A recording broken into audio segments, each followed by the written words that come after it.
Autrefois, une race de chasseurs exceptionnels, les Bayas, chassaient le python d'une façon tout aussi extraordinaire, en employant un appât humain. Il arrive que les hommes de Mbao aient eux aussi recours à cette technique.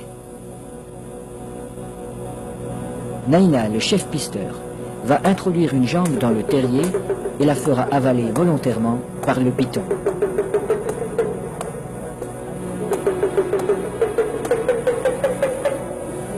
Il est indispensable de posséder le remède qui a été fourni par le sorcier.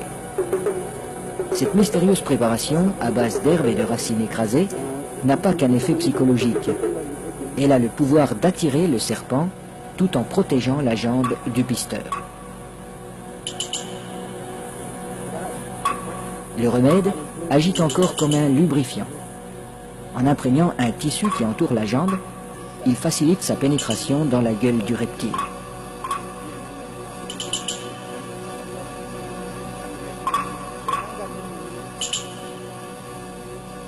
La jambe appât restera en principe intacte, car le python avale simplement cette proie qui vient à lui.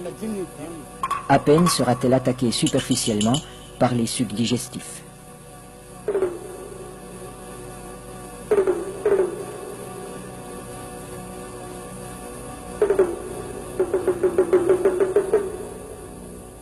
Cette chasse n'est pas sans risque. Un python particulièrement puissant pourrait entraîner l'homme dans son repère. La jambe restée à l'extérieur limite ce danger, mais le pisteur court le risque d'être désarticulé.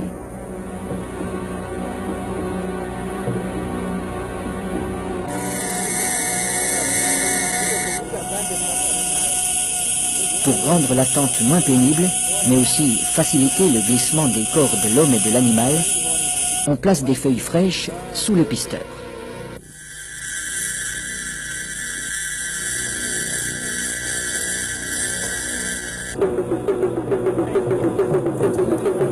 Sa jambe est déjà avalée au-delà du genou quand il commande qu'on le tire en arrière.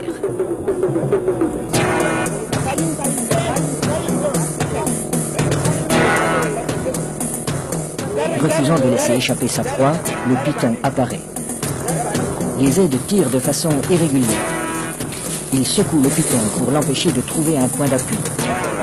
Le pisteur relève son pied à angle droit pour ferrer le serpent, à la manière d'un hameçon. L'animal se sent piégé, mais il ne peut plus lâcher la jambe. Le python est maintenu allongé. Il faut éviter qu'il ne s'enroule. Cette position lui enlève une grande part de sa force. Pour dégager sa jambe, Naina déchire la gueule du python au couteau.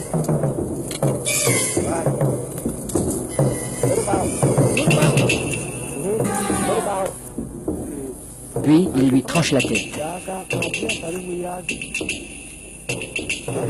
Les autres pisteurs relâchent progressivement le serpent. Dans un premier temps, le corps décapité reste inerte. Puis apparaissent des ondulations nerveuses de plus en plus puissantes.